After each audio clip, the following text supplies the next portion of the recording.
Hi வணக்கம், எல்லாரும் எப்படி இருக்கீங்க? நான் வந்து இன்றைக்கி காரா பூந்தி எப்படி செய்கிறதுன்னு தான் செஞ்சு காமிக்க போகிறேன். அதுக்கு பாருங்கள், 1 கப் கடலை மாவு எடுத்துக்கிட்டேன். அதை வந்து நம்ம 1 கப் கடலை மாவில் வந்து எப்படி பண்ணுறதுன்னு காமிக்கிறேன். பாருங்கள், அதுக்கு என்னென்ன பொருள் தேவைன்னா, கடலை மாவு 1 கப்பு, தேவையான சால்ட்டு போட்டுக்கோங்க, காரத்துக்கு கொஞ்சம் மிளகாய்த்தூள் போட்டுக்கோங்க, அப்புறம் வந்து கொஞ்சம் பெருங்காயத்தூள் போட்டுக்கோங்க. போட்டுட்டு இது வந்து இந்த கறிவேப்பிலையும் இந்த முந்திரி பருப்பும் நாம் வந்து பூந்தி பண்ணதுக்கப்புறம் நம்ம வந்து தாளிச்சிக்கலாம். இப்போ என்ன பண்ணிடலாம், அதுக்கு தேவையான கொஞ்சம் தண்ணி ஊற்றி பதமாக வந்து நீங்கள் இப்போ மாவு பூந்தி விழுற அளவுக்கு வந்து தோசை மாவு பதத்துக்கு நல்லா இப்படி மிக்ஸ் பண்ணி கலக்கிக்கோங்க. கட்டி இல்லாமல் நல்லா மாவை நல்லா கரைச்சிக்கோங்க.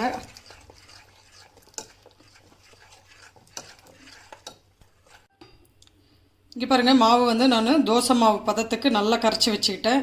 இப்போ என்ன பண்ணிடலாம், இந்த கன்சிஸ்டன்சி வந்த உடனே நம்ம இங்கே பாருங்கள், இதுதான் வந்து பூந்தி கரண்டி.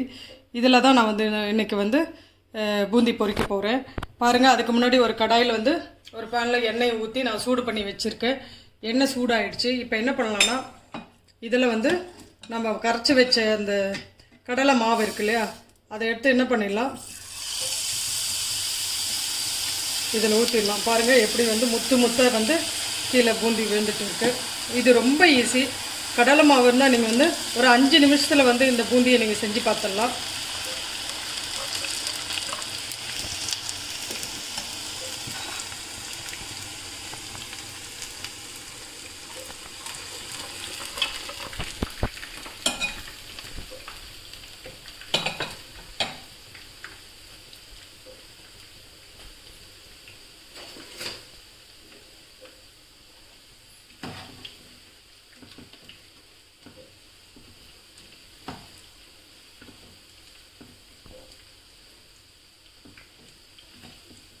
மீடியம் ஃப்ளேமில் வச்சே பண்ணுங்கள்.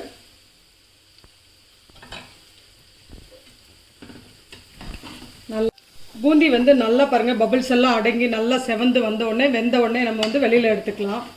இதில் இன்னொன்று என்னென்னா, இதுலேயே இந்த பூந்தி லட்டும் இதிலேயே பண்ணலாம். எப்படின்னா, ரொம்ப வந்து வேகாமல் பாதி வெந்ததோடு நம்ம இந்த பூந்தியை வெளியில் எடுத்து சக்கரை பாகு காய்ச்சி அதோடு ஊற்றி பிசைஞ்சு லட்டு பிடிச்சிடலாம். அதுவும் ரொம்ப ஈஸி தான். அதை நான் இன்னொரு நாளைக்கு செஞ்சு காமிக்கிறேன். பூந்தி நல்லா வந்துட்டு இருக்கு. வெந்த உடனே வெளியில் எடுத்துக்கலாம். இங்கே பாருங்கள், பபிள்ஸ் எல்லாம் அடங்கிடுச்சு. நல்லாவே பூந்தி வந்துடுச்சு. நம்ம என்ன பண்ணிடலாம், வெளியில் எடுத்துப்போம். எடுத்துட்டு இது எப்படி நான் வந்து இதில் கறிவேப்பிலெல்லாம் தாளித்து கொட்டுறேன். எப்படி இருக்குன்னு பார்க்கலாம். நம்ம என்ன பண்ணலாம், இதே எண்ணெயிலேயே வந்து கறிவேப்பிலை எண்ணெயில் பொரித்து அது மேலே போட்டுக்கலாம்.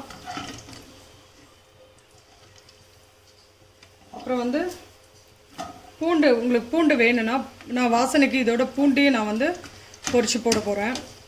அதையும் இந்த எண்ணெயிலே நம்ம வந்து பொரித்து போட்டுக்கலாம். ரொம்ப வந்து எண்ணெயில் பொரிக்க வேண்டாம். ஜஸ்ட்டு கறிவேப்பிலையும் இதையும் வந்து லாஸ்ட்டாக இப்படி பொரிச்சுக்கோங்க.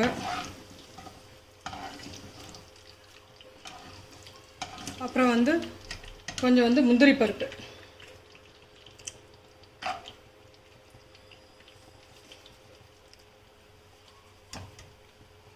பாருங்கள்.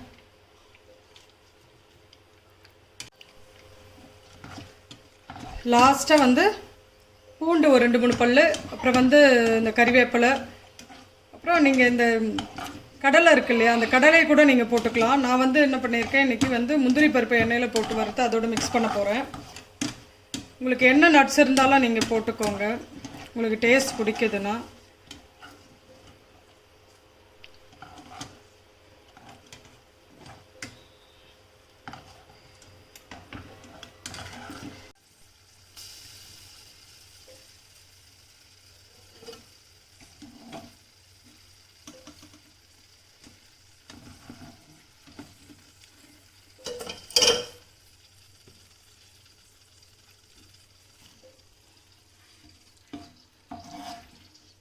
பூண்டை வந்து ரொம்ப தீய விட்டுறாதீங்க, நல்லா இருக்காது.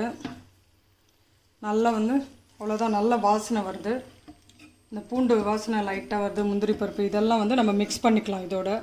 இப்போ நம்மளுக்கு உங்களுக்கு வந்து சுட சுட சுவையான காரா பூந்தி எப்படி பண்ணுறதுன்னு நான் செஞ்சு காமிச்சேன். இந்த தீபாவளிக்கு நீங்கள் செஞ்சு சாப்பிட்டு அசத்துங்க. அவ்வளோதான். இங்கே பாருங்கள், இந்த வீடியோ பிடிச்சிருந்தா உங்களுக்கு சப்ஸ்கிரைப் பண்ணுங்கள்.